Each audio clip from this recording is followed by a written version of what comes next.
महादेव एक अज्ञात गुफा में जाते हैं, एक ऐसी गुफा जहाँ पर उन्हीं के अंश के कंकाल थे। एक दो कंकाल नहीं बल्कि सैकड़ों की तादाद में कंकाल थे। इसीलिए महादेव को कालों का काल महाकाल कहा जाता है। लेकिन महाकाली बाहर महादेव का इंतजार कर रही होती है और महादेव के आते ही अपने मुख से वो महादेव पे प्रहार करती है। फिर कुछ ऐसा हुआ जो जानकर आपके होश उड़ जाएंगे। आखिर पूरी कहानी क्या है, आइए जानते हैं आज के एपिसोड में। कहानी की शुरुआत में महादेव कहते हैं कि जब तक आप अपनी विकृति से दूर नहीं होंगी तब तक के लिए आपको शिव से दूर होना पड़ेगा देवी। इस वक्त तक हम महादेव की आंखों में विध्वंस की पीड़ा देख पा रहे होते हैं, किस तरीके से उन्हें ये शब्द कहने से इतनी ज्यादा पीड़ा हो रही है। लेकिन कभी कभार कठोर शब्द भी रिश्तों को बचा सकते हैं। लेकिन इस वक्त तक तो देवी पार्वती समझने को तैयार ही नहीं थी। देवी पार्वती अपने हट पे अड़ी हुई थी। देवी पार्वती अगले ही क्षण अपने श्रृंगार करे हुए गहनों को निकाल कर फेंक देती है। इस ओर महादेव गुफा में प्रवेश करने ही वाले होते हैं कि देवी पार्वती वहाँ पर आ जाती है और महादेव को पुकारते हुए कहती है कि रुक जाइए महादेव, रुक जाइए। महादेव पलटकर देवी पार्वती के एक अलग ही अवतार को देखते हैं। देवी पार्वती अपने पग आगे रखती है। उसी वक्त महादेव कहते हैं कि सावधान देवी पार्वती, अपना एक एक पग सोच समझ कर आगे बढ़ाइएगा, क्योंकि इस अवस्था में आप शिव के जितने करीब आएंगी उतना ही शिव को खोते जाएंगी। शिव और शक्ति के मध्य एक रेखा आपने खींची थी और अब एक रेखा मैं खींचता हूँ।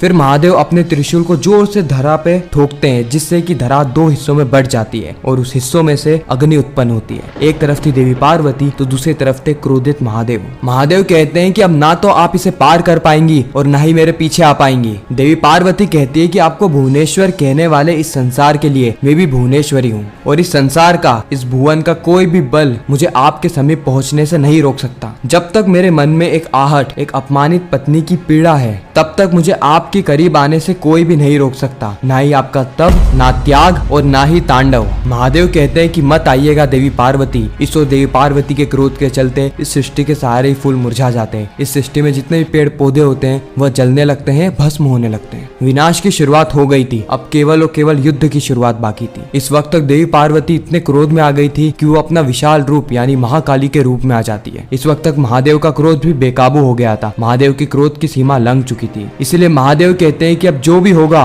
उसका उत्तरदायित्व तो केवल और केवल आपके कंधों पर आएगा देवी पार्वती। अगले ही पल हम महादेव के भी विशाल अवतार को देखते हैं। भस्म में रंगा हुआ महादेव का महाकाल वाला रूप, एक ऐसा रूप जिससे ये पूरी ही सृष्टि थर थर कांपती है। ये जगत, ये संसार जिन्हें कालों का काल महाकाल कहता है। महादेव के इस रूप को धारण करने का केवल और केवल एक ही उद्देश्य है और वो है विनाश। इस सृष्टि में विनाश होने वाला है, प्रलय आने वाला है। इस ओर हम धरती पर देखते हैं जहाँ पर नदियां अपना समुद्र छोड़कर तट पर आ जाती है। असुर गुरु शुक्राचार्य और असुर माता दिति दोनों ही इस वक्त तक भयभीत होते हैं। इस ओर नारायण और ब्रह्मदेव भी बहुत ज्यादा विचलित हो जाते हैं कि आगे क्या होगा, क्योंकि नारायण और ब्रह्मदेव दोनों ही अपनी दृष्टि से इस संसार का विनाश होते हुए देख पा रहे थे। महादेव कहते हैं कि अब समय हो गया है देवी पार्वती कि आप और मैं, हम दोनों ही एक दूसरे को कुछ समय दें। हमें एक दूसरे से अपनी इच्छा से वृतक होना होगा। मैं इस गुफा के भीतर जा रहा हूँ और किसी को भी अपने साथ ले जाने की उपेक्षा मैं नहीं रखता। मुझे एकांत चाहिए, एकांत। इस ओर महादेव अपने रूप को वापस से छोटा कर लेते हैं और गुफा की ओर प्रस्थान करने लगते हैं। लेकिन महाकाली अपनी पूरी शक्ति से चिल्लाने लगती है, एक ऐसी चिल्लाहट जिससे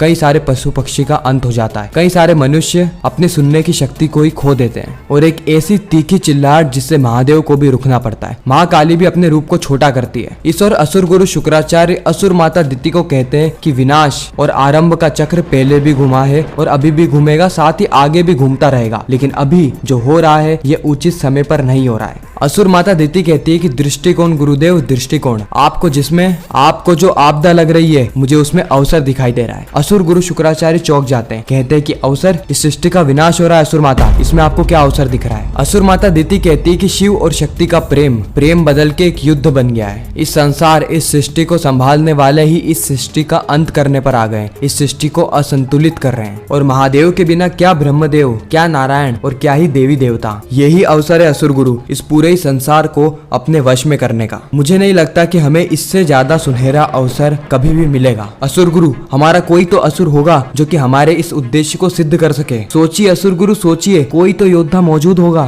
जो कि हमारी मनोकामनाएं पूरी करेगा। महादेव कहते हैं कि अब ना तो आप मुझे भीतर जाने से रोक सकती है और ना ही मेरे पीछे आ सकती है। यह शिव का अनुरोध नहीं बल्कि रुद्र का आदेश है। आदेश के परे जाने का प्रयास मत करना देवी पार्वती। देवी पार्वती कहती है कि ऐसा क्या है वहाँ जहाँ ना तो शक्ति आ सकती है और ना ही देख सकती है। महादेव चिल्लाते हुए कहते हैं कि उद्देश्य की पुकार है वहाँ, उद्देश्य की पुकार, कर्तव्य की ललकार है जो कि ना तो आपको दिखाई दे सकती है और ना ही आपको सुनाई दे सकती है। देवी पार्वती कहती है कि भीतर की भूचाल को अनदेखा करके मत जाइए महादेव, आपको मेरे प्रश्नों का उत्तर अवश्य देना होगा। लेकिन इस ओर महादेव देवी पार्वती की पुकार को अनसुना करके गुफा के अंदर जाने लगते हैं। देवी पार्वती यहाँ पे प्रयास भी करती है कि वह भी गुफा में जाए, लेकिन उनके प्रयास करने से पूर्व ही महादेव गुफा में चले जाते हैं और उस गुफा के बाहर अपनी शक्तियों से एक बहुत ही शक्तिशाली पत्थर को खड़ा कर देते हैं, जिससे कि कोई भी इस गुफा में बिना महादेव के आज्ञा के अंदर नहीं घुस सकता। इस ओर असुर गुरु शुक्राचार्य असुर माता से कहते हैं कि बिल्कुल सही कहा आपने असुर माता, इस बार देवताओं के अंत को कोई नहीं रोक सकता। जिस प्रकार शिव शक्ति ने संसार को बसाया है, रुद्र और महाकाली इस संसार का विनाश कर देंगे और अब होगा हम असुरों का आरंभ। शिव शक्ति के प्रलय के नाथ पर हमारी विजय का शंखनाद होगा। देवताओं सज्ज हो जाओ, क्योंकि हम असुरों की जीत का शंखनाद होने वाला है। हम असुर वापस से मैदान में आने वाले हैं। तुम्हारा अंत होने वाला है, हमारा आरंभ होने वाला है और ये पूरा ही संसार इन असुरों का ज्ञान और इन असुरों की शक्तियां देखेगा। इस ओर देवी पार्वती महादेव को चिल्लाते हुए कहती है कि बाहर आइए महादेव, बाहर आइए। लेकिन इस वक्त तक तो महादेव इतने भीतर जा चुके थे कि उन्हें महाकाली की ध्वनि भी सुनाई नहीं दे रही थी। महाकाली कहती है कि आपने शक्ति को शक्ति प्रदर्शन के लिए विवश कर दिया है महादेव, विवश कर दिया है और अब आप शक्ति का शक्ति प्रदर्शन देखेंगे। उसके बाद हम देखते हैं कि देवी पार्वती अपने पूरे ही बल से उस पत्थर की ओर प्रहार करती है ताकि वह पत्थर टूट जाए और देवी पार्वती गुफा के भीतर जा सके। लेकिन देवी पार्वती का पहला प्रयास असफल होता है। उसके बाद देवी पार्वती वापस से चिल्लाते हुए दूसरा प्रयास करती है, लेकिन यह प्रयास भी कुछ ही पलों के अंदर असफल हो जाता है। देवी पार्वती कुछ ही पलों के अंदर ऐसे कई सारे प्रहार करती है, लेकिन सारे ही प्रहार उस पत्थर का कुछ भी नहीं बिगाड़ पाते हैं और देवी पार्वती के प्रहार असफल रहते हैं। देवी पार्वती कहती है कि ये कैसी माया है महादेव,